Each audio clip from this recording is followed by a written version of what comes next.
बोलिए सच्चे दरबार की जय।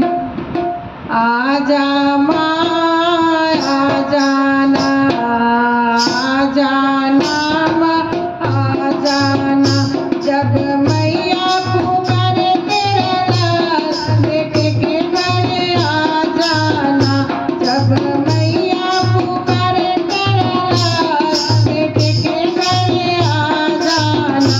माँ तूने है पालनहार, बेटे के घर आ जाना, आ जाना माँ आ जाना, आ जाना माँ आ जाना, जब मैया पुकारे तेरा लाल बेटे के घर आ जाना, जब मैया पुकारे तेरा लाल बेटे के घर आ जाना।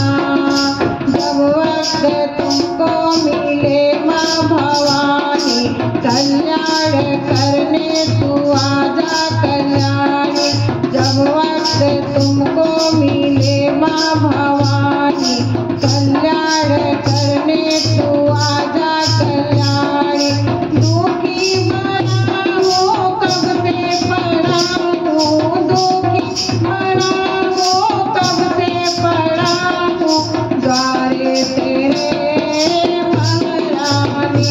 माँ करवाने सत्कार बेटे के घर आ जाना, माँ करवाने सत्कार बेटे के घर आ जाना।